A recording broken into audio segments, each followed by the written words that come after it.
Hi, what's going on guys? It's Almond. Welcome back to another Wizard101 video. In today's video, we're going to be going over all the important spells you should be training on all your characters. Now, this is like opinion based quite heavily, right? At the end of the day, train whatever you want to train, but this is going to be just my in-depth guide on what spells you should be training on all your characters.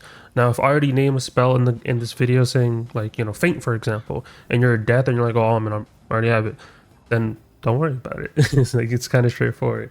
But I'll go over like the main spells you should have on every single character, and then we'll do some honorable mentions, right? And there's some other cards that we can talk about, but those are going to be like in PvP involved. So I'm only going to go over like what I essentially think you should just generally just have on every single character. So if you do enjoy this type of content, be sure to leave a like, subscribe, all type of stuff. Join Discord if you guys haven't. We're on the rise to 1.3k members, and I appreciate everyone that's like liking the videos or even commenting. It does help out with the algorithm quite a lot, more than people realize. It helps out quite a lot, so thank you for all that. Now, there is no particular order that I'm going to be doing this. It's just going to be all of them. There's no like, oh, just because this is the first spell I said, this is the first spell you should train. No, there's nothing like that. I'm just going to go through all of them and make them kind of straightforward. Now, obviously, I'm going to start in the death school first, but the one that's kind of a no-brainer is literally Faint. Everyone should have Faint on all their characters. Faint is so good. We all know why it's so good.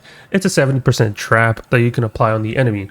Now, I know there's times where you fight an enemy and it's like, oh, no feints are allowed, and that happens, right? That's how they like quote unquote make bosses have unique stuff, right? But Feint is something you should generally have on every single character. It will make your life so much more easier while questing. And yeah, there's multiple ways of getting Feint, of course. There's like the pet card, there's the treasure card, there's item card, there's even mass Feint, but I'm not going to be talking about those things in this video. But specifically training wise, everyone should own Feint. Get it from Dorgan, get it on all your characters, and that's kind of straightforward. It's a 74% trap. Like it's literally a 70% trap. Do I need to say more? Yes, you put a 30% trap on yourself, but I wouldn't complain when you can put a 70% trap on the enemy. So there's that. Now let's move on to the next school. The next school we're going to be going over is Myth. You should train this new spell. Now, the new spell that just got added recently with the past update was Purge. This spell is a godsend. It is so amazing. It is purely by definition better than Cleanse. Now, yes, Cleanse does remove one negative charm and then 0 pips. Yes, you can make that argument, but there's been times where I have personally had more than one negative charm on me, and using this spell Purge removes up to 3 on a single person. Yes, it costs 2 pips. I wouldn't complain. You can just switch your pips to Myth. Boom, it's problem solved. Even having this on a support, just anybody should be training this because of how valuable it is. It's a no-brainer. Minus 90s exist, minus 45s exist, and so forth. And even dispels in certain fights. So using Purge just kind of evades a lot of things. It will make your life so much easier. Trust me, Purge is valuable. Train it on every single school. You won't regret it. Now, the next thing I'm going to be talking about is balance, right? It's specifically Niles, because Niles will give you access to cards such as Spirit Trap and Spirit Blade, and of course, as well as Ellie Blade and Ellie Trap. Now, obviously, corresponding to your school, you would learn the proper one. So if you're Storm, you're going to be training Ellie Blade and Ellie Trap. Ice will be doing the same thing, and Fire would be the same thing. And then same thing for the other ones with Spirit ones. If you're Myth, Death, or Life, you would be training these. Now, there is times, which I will say, I have actually trained both, and those are only on specific schools. So if you are on a Life character, you're on a Death or an Ice, I kind of recommend it to just train the other schools as well, because of the fact is 90% of the time you kind of are supporting, right? And it's nice to just have the ability to just train them and just have them in your deck. You can use them at any time, right? And of course, balance already gets this by default, right? And most of their spells consist of their balances, all things stuff. You already know the whole spiel, right? But just genuinely, most, like, if you are like Storm, Fire, Death, or Myth, You don't have to train the other schools, especially if you're Storm or Fire. You don't realistically have to train the other schools. But if you're doing some dual school shenanigans, train all four, do whatever you want. But ideally, you should just, by default, train the ones corresponding to your school. They're very good for stackability purposes. They're very good in boss fights, team scenarios. They're used all the time. I'm not even joking with you. They are used all the time. So please learn your elemental blades and spirit blades corresponding to your school. It would be a really nice addition to your deck. Now we're going to venture a little bit into the Shadow School. Now I know this is like way past like a bunch of worlds, but I do want to talk about Shadow School because it is kind of important. Now, depending on what school you are, you don't train Shrike. Shrike is a really good addition to the game. It's, you know, some schools, depending on what school you are, you don't get this by default. So I still recommend training Shrike on all your characters. It's nice, right? It's, you know, you don't have to cost pips. It's a shadow pip spell. You get 50% pierce, 10 extra damage. There's times where I've actually used this. I'm not even lying with you. And it's just good to have. Now, are you going to be using this 97% of the time? No. But it's good to have. I wouldn't toss this in the honorable mention section of this video, but I still think this is still valuable to just have on every single character. So definitely train Shrike. And then the other card is Dark Surge. I have used Surge more and more day by day, right? Because the fact is, if you're not really using shadow enhanced spells, for example, I'm on a storm and my quote unquote shadow enhanced spells are like Rusalka, Sound Musicology, Dark and Stormy, and then of course Iron Sultan. There's probably one more I'm missing, but realistically, I don't use these spells nowadays. Now, of course, PvP players, y'all are different. Don't worry about that. But in PvE, I don't use these spells anymore. There hasn't been an incentive, and you know, the shadow gauge and how that works, right? It's not something that I use on a daily basis, and that's how it is for all the schools. There hasn't been times where I've actually used it. Now, if I'm just like memeing and stuff like that, yeah, I'll use one of the shadow enhanced spells. Oh, or glow bugs, right? If I'm memeing around. But Surge is just so much more value. Every school should train it. You can just sacrifice a shad pip, give yourself 2 power pips. You can even give it to a friend, right? If you're in a team scenario, which I've used in challenge mode before. Dark Surge is just that valuable where you can just get rid of a shad pip. You don't need it. Give yourself, you or your friend, whoever's like hitting or whatever you're doing, right? Give them 2 extra power pips. So good. It's definitely something I wanted to add in this video, and not many people are like talking about it. And a lot of PvP players use Surge anyways. So hey, it's a good addition to even just talk about. And yeah, that's it for the Shadow School, and then we can move on to the Astral Schools. Now, with the Astral Schools, there's so much in depth I can go into. The no-brainer one, of course, which everyone should know about, train your enchants. You use them all the time in PvE. It literally makes fights so much more easier. Everyone uses enchants. So if you haven't, for some reason, gotten any of these enchants, because they're all prerequisites to the other. So for example, if I want to get epic, I have to use colossal and then so forth. They're all prerequisites of each other. So go get them. That's a no-brainer, right? No matter what, every single school needs your enchants to even just hit or even quest your character by yourself. You are needing them. Even if you're getting carried by someone, that shouldn't be a good enough justified answer. Be like, oh, well, I'm getting carried, Almond, by like this other person. We're doing some Scald Incendiate stuff. What are you going to do when you have those solo fights, right? You can't Scald Incendiate that as much as I want to, right? You can't. And you still need your enchants to be able to even just hit. So get your enchants. That's kind of a no-brainer. Now, the next thing is Sharpen and Potent Trap, right? Everyone does this quest. You can use these for so much stackability. Now, Potent Trap, what it does, adds 10% to a trap. So for example, if you already have Feint, which we talked about early on in the video, get yourself another 10% on that, and that becomes an 80% trap. There's even item card variations of this, and you can stack that as well. So you can have another 80% trap with an item card. You can have the trained, so that's another 80%, and then you can use the regular card, that's another 70%.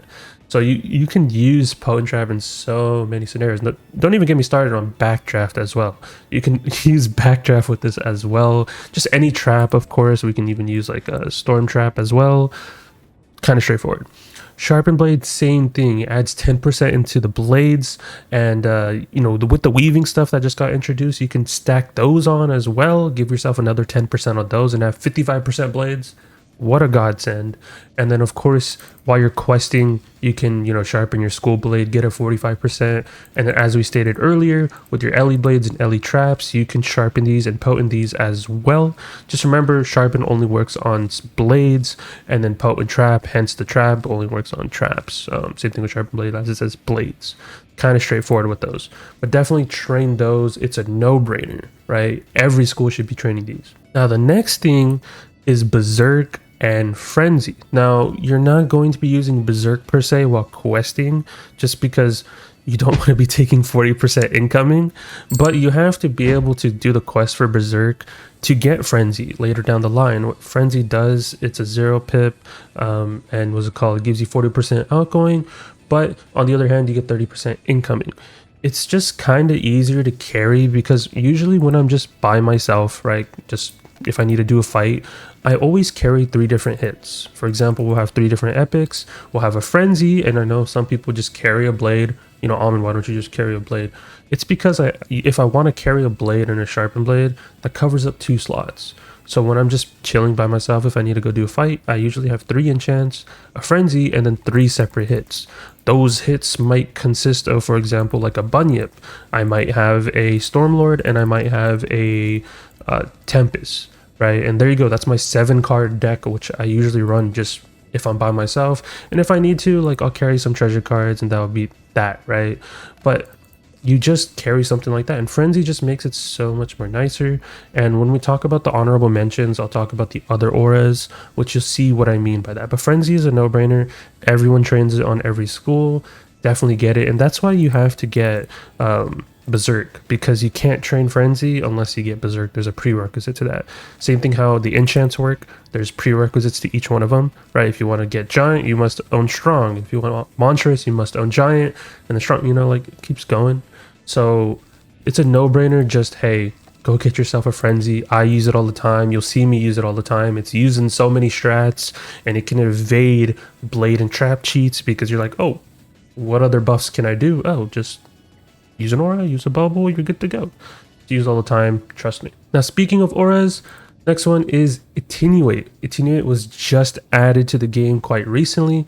Same premise as Frenzy of how valuable it is. Now look, Attenuate, you're not going to be using every single fight, don't get me wrong. Mainly you're going to be using Epic, Frenzy, Blades, etc. as we stated, Sharpen Blade, Potent Trap. But Attenuate has hidden value behind it, which I feel like not many people are realizing yet. But there will be a time where you guys realize how good Attenuate is. There has been strats where we've already been cooking up where we use Attenuate to evade cheats. Now, yes, it is a negative aura. You apply it on the enemy, and for 4 rounds, they take 20% incoming damage. Now, let's say that enemy does put an aura on themselves, like, I don't know, like a Frenzy, or just any aura, right, on themselves, like a Reinforce or something, right? This will just cover it up, and now it's gone, right? That's the only caveat to this, but it's just such a good spell. Like, trust me on this, guys. I have used this already in challenge mode so much. There's just value behind this, and in standard mode too. You can use this, which I will eventually make a video on. There's certain fights, which they still haven't fixed, you can use Attenuate to break fights. Yeah, there's some value behind this, so trust me, eventually I'll make a cheese video. But Attenuate's good.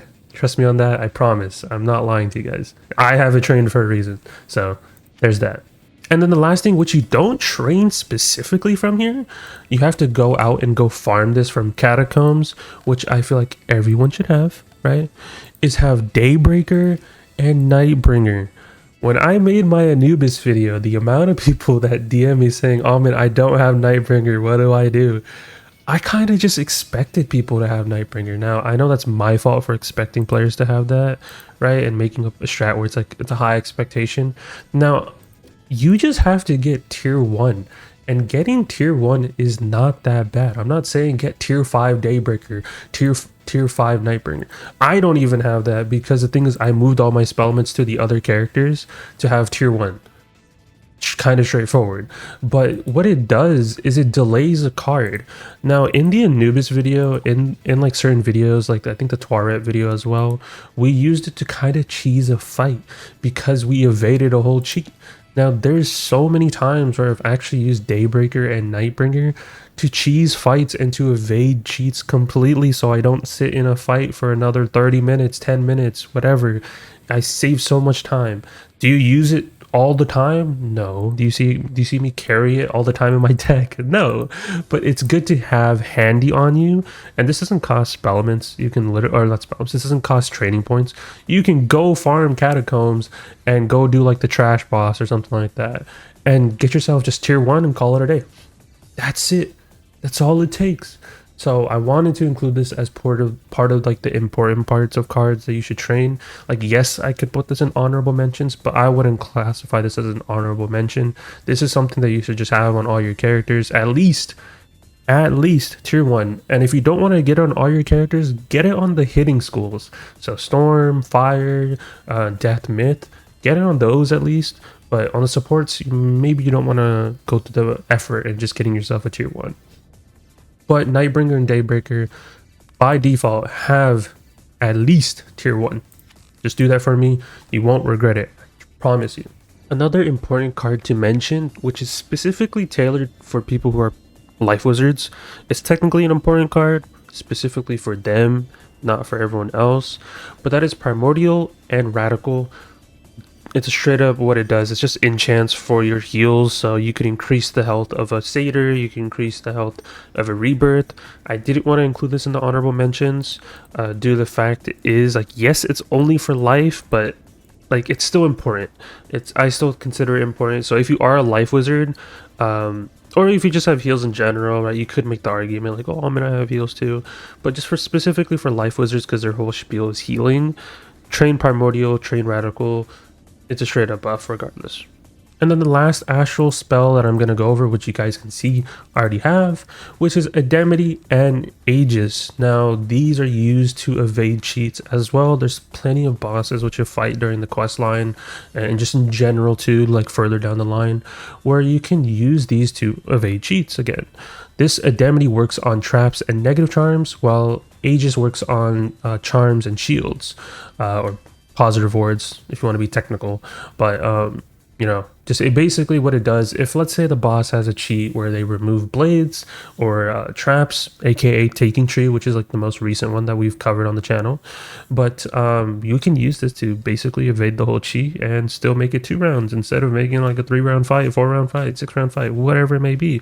It's used many times in different boss fights. So definitely train Indemnity, definitely train Aegis. Every character should have this, especially supports.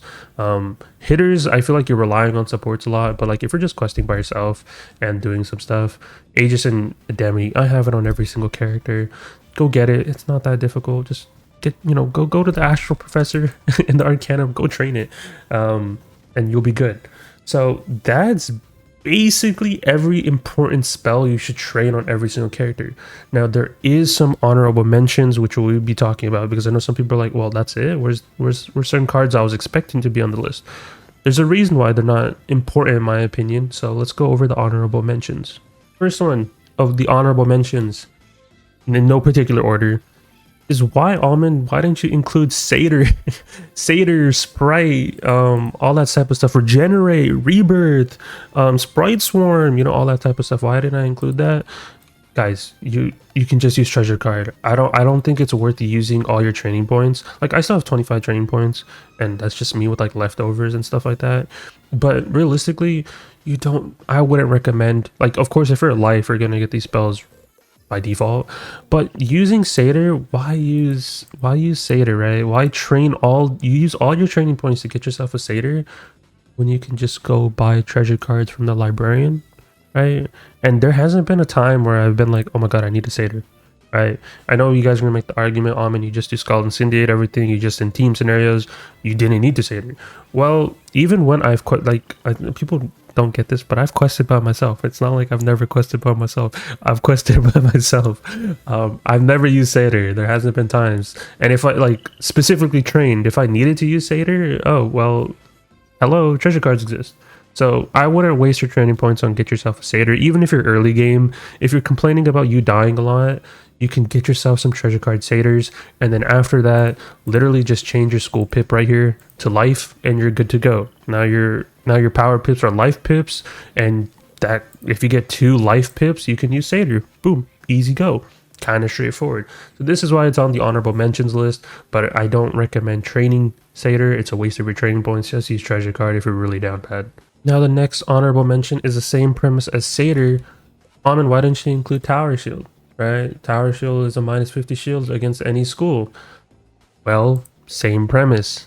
Why waste your training points to get all this to get yourself a tower shield when you can go buy yourself some tower shield TC? So don't waste yourself some training points on tower shield when you can literally, I promise you, just use treasure cards. Save yourself some training points.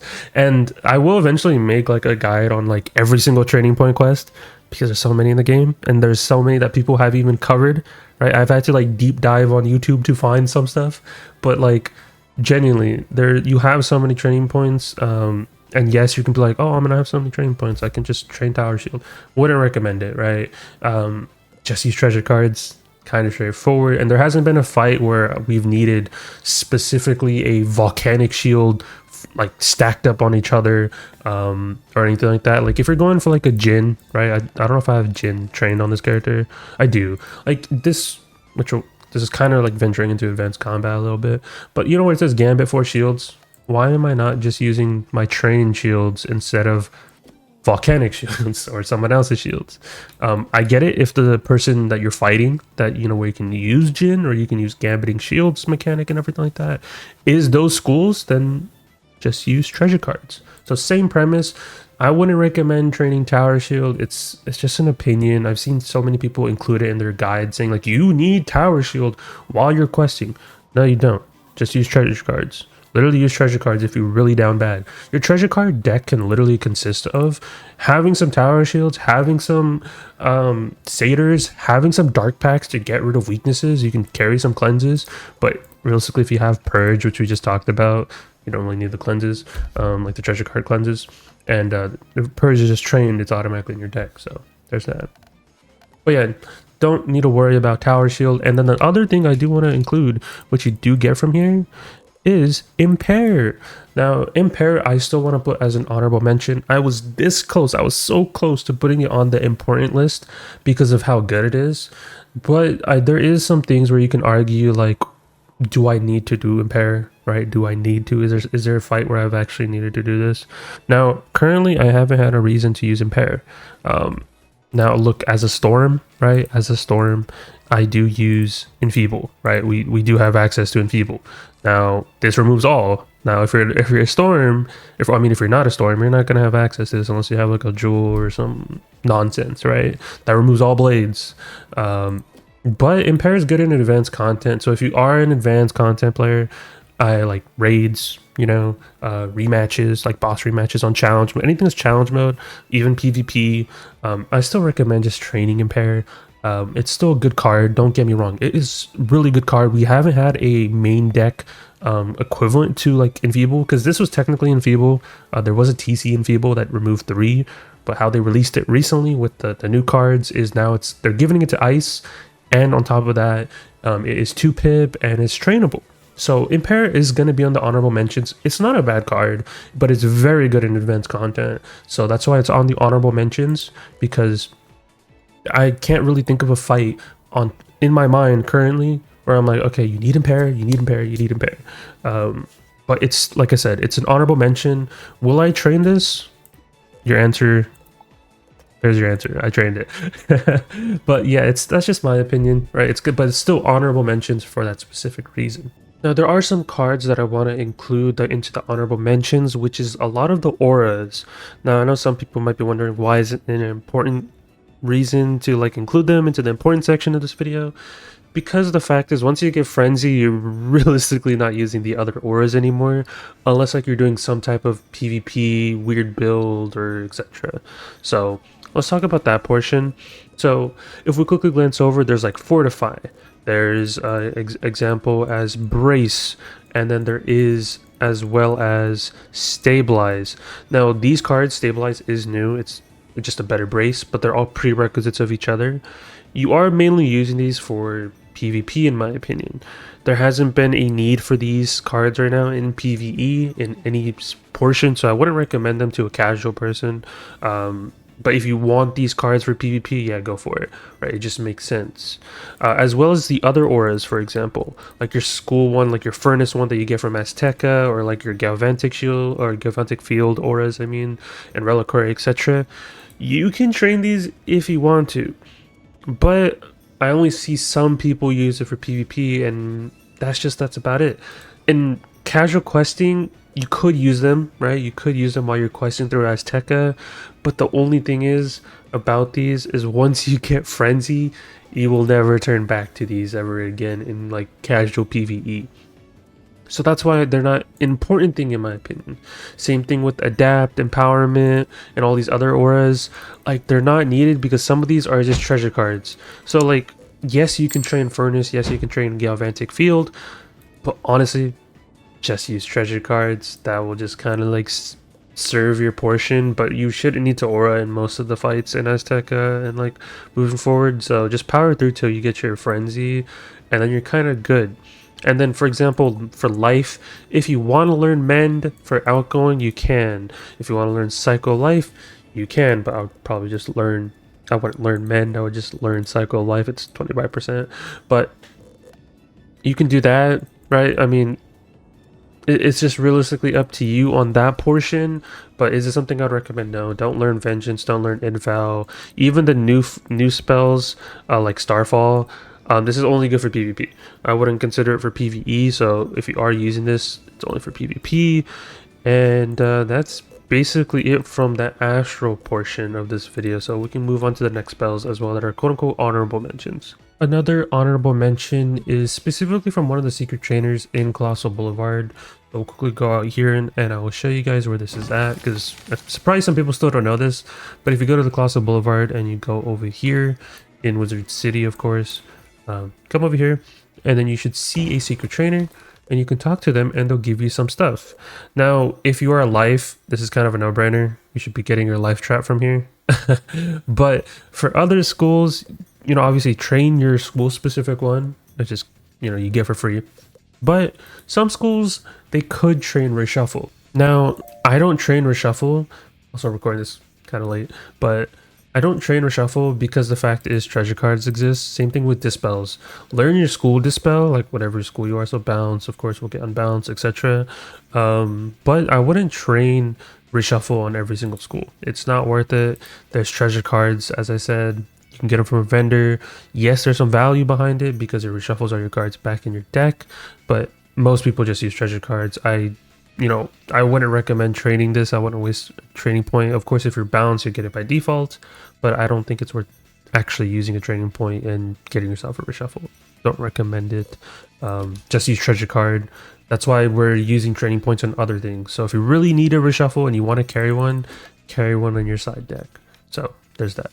Now, the second to last honorable mention is a spell specifically from the Balance Professor, and that is Donate Power. Now, this is like a spell that I'm not going to say is required. It isn't something that you need or anything like that. That's why it's hence an honorable mention, but it's a good card to have on support schools, aka Life, even Death. I consider a support spell, even though they are known for being good hitters and stuff like that. They're also good for supports as well because they have Dark Pact, you know. But Donate Power is good on those schools, as well as like Ice, for example. Like if I didn't say Life, you know, and then Balance, of course, because it's a sports school at the end of the day. But Donate Power, what it does is you waste a pip, and you can give yourself your or an ally, which is 90% of the times on the ally, which is give them 2 extra pips. Now, this can be used in advanced content. It can be used in multiple scenarios when it comes to like challenge mode and stuff like that. Even PvE, where like you can accelerate the fight quite a bit. Just giving somebody basically a power pip, right? You know, giving them instead of waiting another round, you can do some other stuff. It's very a niche card because there are people who just use treasure cards and stuff like that. But getting a treasure card Donate Power is not always effective, just because of how annoying it is to get treasure cards sometimes. So that's why it's on the honorable mentions, because hey, if you have the training points, go train yourself donate power, you know. I don't have it trained on my storm. The specific reason is because I'm a hitting school.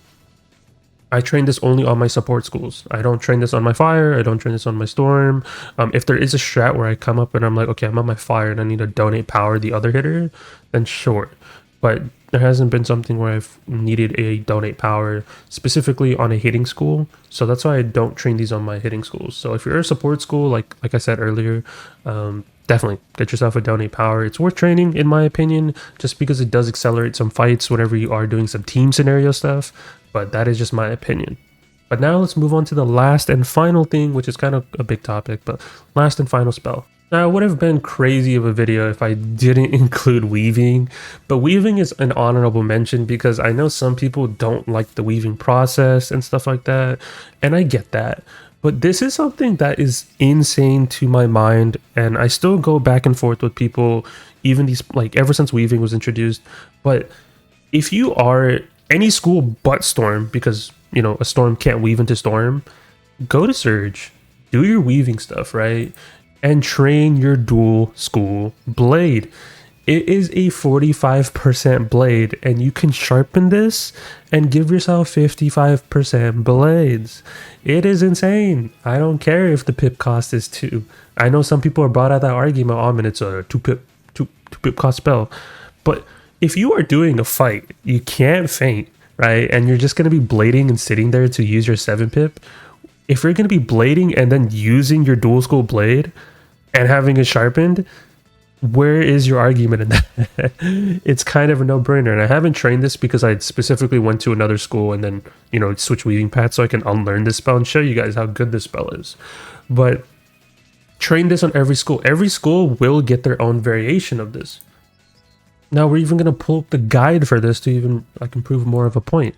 See, if you're fire, you get, if you weave into storm right here, which you guys can see on screen, you get yourself inferno blades. If you're ice, you get squall blades right here. Whoops. And then of course your storm, you can't really weave into storm. So I recommend always balance because it's a 1 pip. It's still a blade. You can make the argument of myth and ice, but if it's a dual boss fight where there's 2 bosses, these traps aren't always useful. Why aren't you using feints instead? The blade is more useful. It's a unique buff. We can go on and on about it, but it really just depends on the boss fight. But if you're storm, just weave into balance. We can go like I said, we can always have arguments about this. And then if you're life, do storm.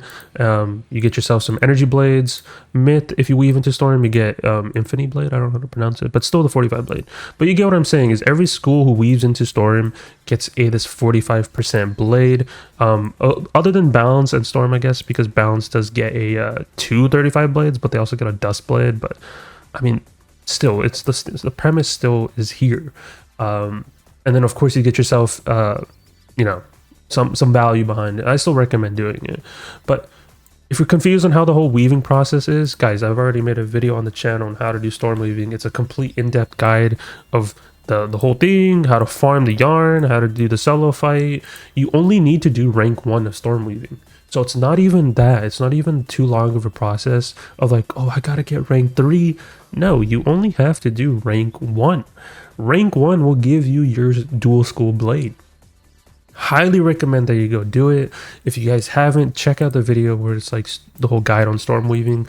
And this will literally, all these slides too are in the Discord. So if you're lost, literally look at the guide. This will help you out so much. And I tell you about the lessons. I tell you how to start it. The video will just tell you everything. So don't stress out too much about it.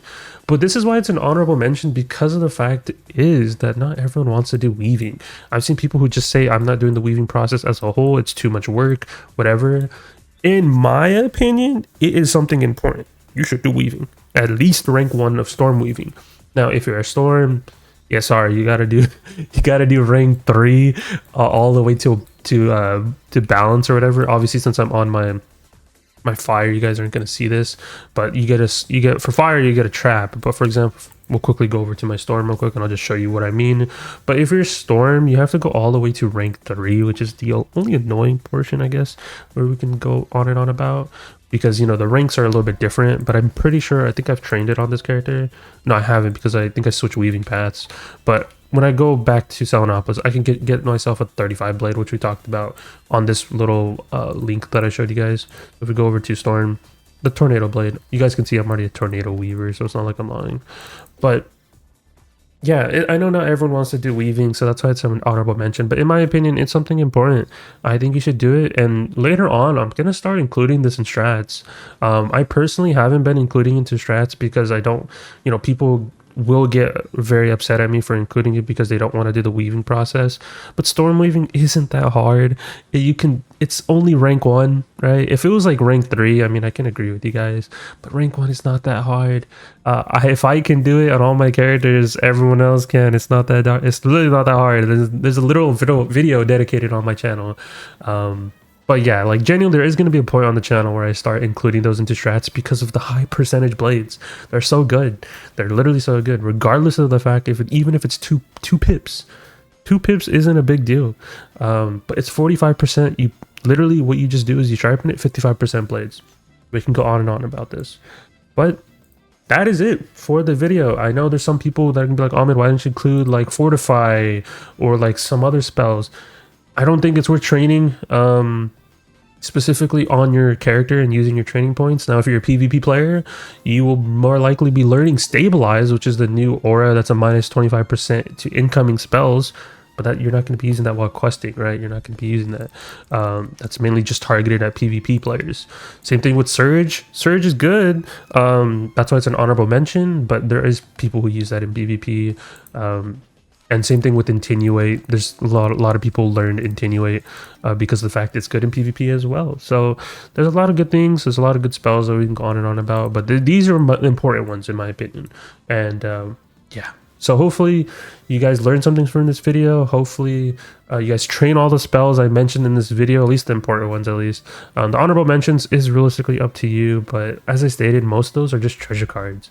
And I don't think I want you guys to waste your training points on stuff that you aren't going to be using realistically when you can just use treasure cards.